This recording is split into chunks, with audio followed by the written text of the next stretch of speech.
Man, it's Big Fooli, neighborhood hero, aka neighborhood hero. I'm in this bitch with drinks, got my mind with me. You know, coming straight from Maryland. Got a lot to say for these folks. Got a lot to show. Love, everything love.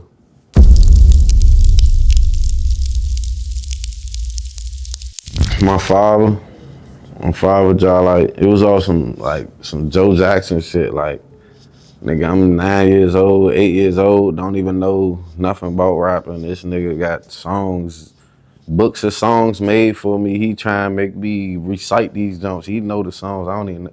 To this day, my father got songs that he made for me that I don't even know that he know. So that's how it started. And it's like I feel like he couldn't never get in no studio or do no shit. Like he didn't never, like the access to shit that we got now, he never, like how you could just have a man that got a studio or some shit. In the 90s and shit, in the 80s, you didn't just have a man with a studio back then. So he never really got to live his dream. So it did, like, always just felt like I was kind of complete in his shit. And I just, like, found the love for it. It just became natural for real. I say off the top of the head, Wayne, because Wayne is like,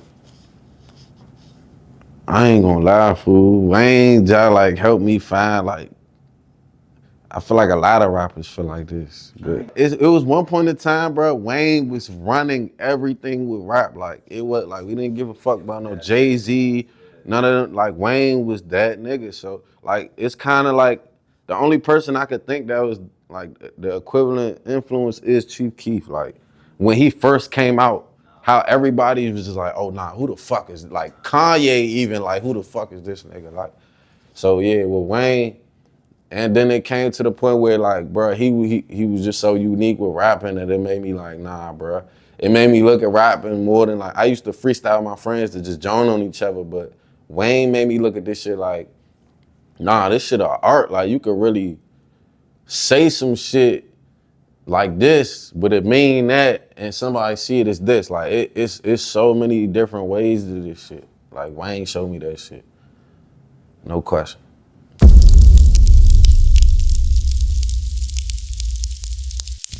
It's not no shit you ever gonna feel like you heard for real.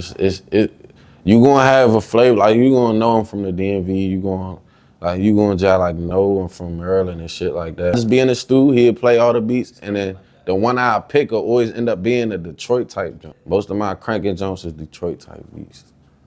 No funny.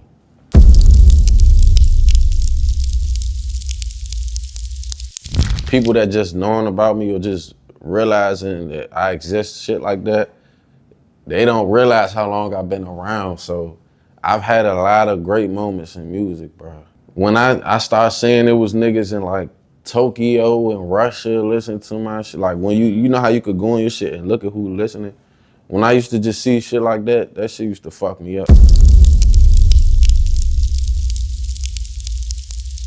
I didn't realize I have to turn the switch on. Like, so when I get in the studio, I don't really, it's not like I need a drug. Like, if the weed is there, the drink or whatever there, the good people is there, yes, that's the cherry on top. But low key, I had like being around some big dogs and some big names, it show you like, bro, it's not about what can get you in your jam, bro. It's about being able to turn that bitch on. Just like Kobe, nigga. Like, when it's fourth quarter, he don't need to get no Gatorade, nigga. He's gonna turn that bitch on regardless if his ACL torn or his arm broke.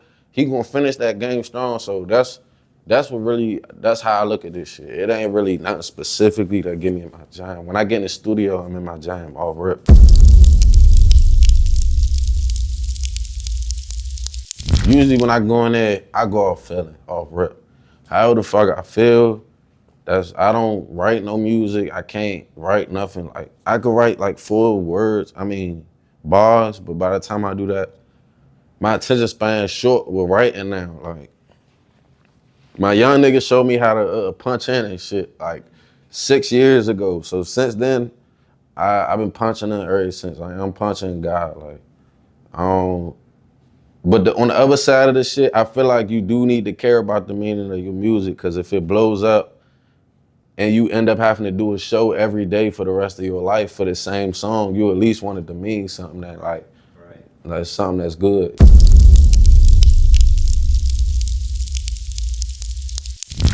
The first thing that hit me is like, I ain't even been able to like provide and do all the shit I wanted to do for the people around me. You know what I'm saying? So that's the first thing. The second thing is, nigga, before I even get to do that, nigga, they still depending on me. So before I even get there, I gotta maintain what's going on now. Like, so that's one thing. And then the other thing is just like, just always wanting to be better, bro. Like, always wanting to be a better version of you. Never wanting to just settle for being shit.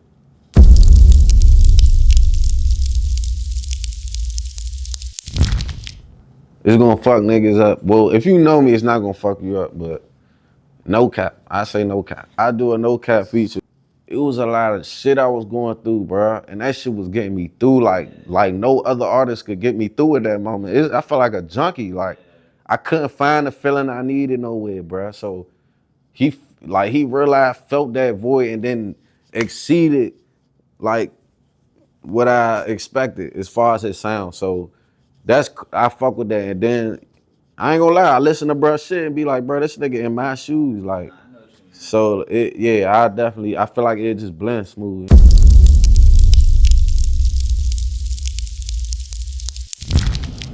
That shit weird, cause it used to be like, when I first started doing this shit, making videos and shit, it started when I was a young nigga. I used to try to start like shape my life into what I like. It's not that I shape my life, it's like I try to look at my life and then shape it into something.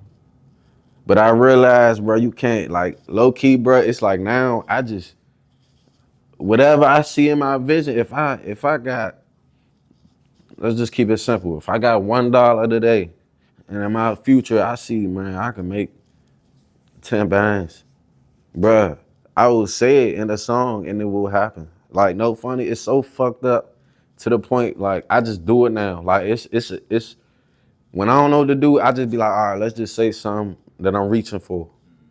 And I swear, bro, it's crazy. I end up whatever I say in the song, by the time I end up shooting the video or getting down to the nitty gritty of the song, I'm triple of what I said in the song. You understand? So once I start peeping that, I just start like moving off. Shit strong. Music strong.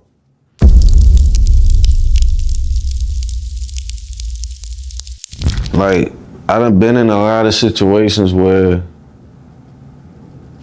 like I said earlier, like I done seen high levels of this music shit, right? So the only thing, the algorithm of what I see going on that makes shit go bad is just motherfuckers don't keep shit tight. Like, long to the short, like, you will be kids just playing around, freestyling.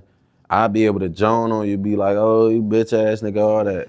But then once niggas get some money, it's like, now we in a full-fledged, like, it's like you gotta realize this shit is how it started, like, and you gotta stay humble to who you is, fool, in this shit. That's the thing I feel like fuck everybody up in this shit. When I see people do it now, it just be like, damn. But other than that, it don't be nothing. We live and we learn, fuck it, we keep going.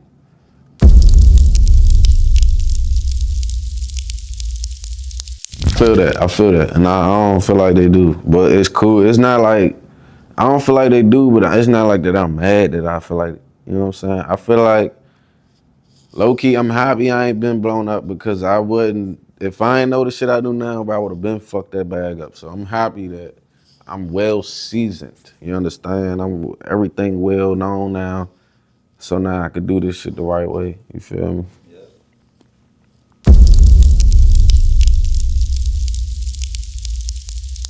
When I was a kid, when I started doing music, when I left sports, because I had to leave sports to even want to do music. When I left sports, I was like, bro, when I was doing music, the only other thing I wanted to do was like draw and shit. Motherfuckers don't know how to draw. Like, only motherfuckers that knew me in the jail and shit like that knew how to draw. But other than that, like outside, I don't even be having peace of mind or time to draw, nothing. So, but that's some little shit I wanted to do when I was a kid. As I grew up, right, it's more, mature, business oriented. So as I grew up, I got into I had a lot of people doing moving jobs and shit. So I found my way going down the hauling business. Like, so I got a business where, you know what I'm saying, we do hauling and shit like that, DC cargo crew, shit like that. So That's what's up, bro. That's what's but up. that's just, you know what I'm saying, some shit to keep you busy, bro. You gotta stay busy, keep your mind off shit when you bored.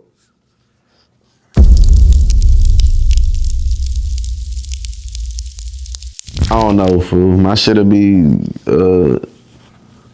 my shit'll be Saturday instead of Friday. Fuck it.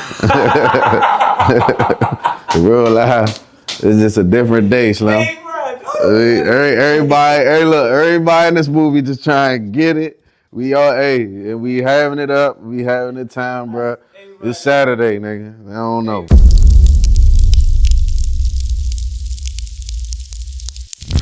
It's gonna start from a simple point, bro. Just from a simple day that made me knew I could do this shit. It was one day I walked in the food spot. I think it was Wings On. We was all thugging it. We ain't had no car now. I think we just found a ride up there, and we all was getting food. Everybody getting their food, and this before we was all like in a situation where we could handle shit for real. So everybody just getting their little $10, $12 shit. It's like 6, 7 niggas in there. Everybody got their shit. Then when it came time to pay for it, I paid for that shit. And then niggas was like, mind you, we a little younger, you know what I'm saying? So niggas real looked at me like, damn, bro, I ain't never seen no nigga do that shit, bro. Shit like that let me know, like, I was looking at this shit different. And then now how it's going now to where that's the normal, like, as far as in my, like, community, the motherfuckers, like, doing shit like that, the normal, like, breaking bread, doing all that shit, that became the norm. But it was, That's what you want your legacy to be. I want my legacy to be, my fault, I ain't mean to cut you off, but I want my legacy to be to lead by example.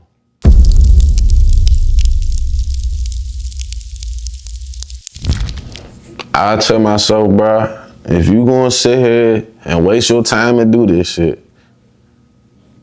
don't sit here for 10 years doing this shit, nigga. Do this shit like a job, nigga. Do this shit like for real. Take this shit serious, because if you play this shit like it's a joke and like it's just your friends, ha ha, he, that's how they gonna treat your career until you take it serious.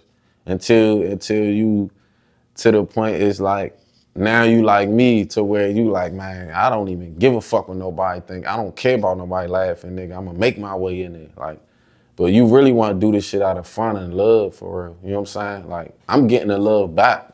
That's why I decided to do this, cause I don't know, my love just came back to it. It just started coming back. It was a point, I was going to the studio for like a year straight, and every song I made was some shit. I never sent it to nobody.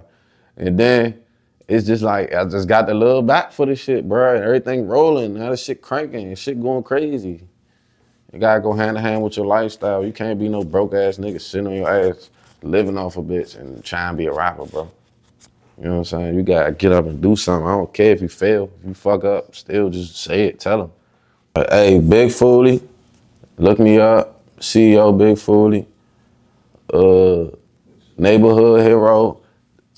Far as albums and shit on the way, I ain't gonna say too much as far as albums. I am about to drop every other week. I'm about to have some shit for y'all, most definitely. So just be hip to that. As far as the album, y'all gonna have to just see my art and just dive into it. Y'all gonna get hip to it. It's all love though. Big Fooli out, neighborhood hero.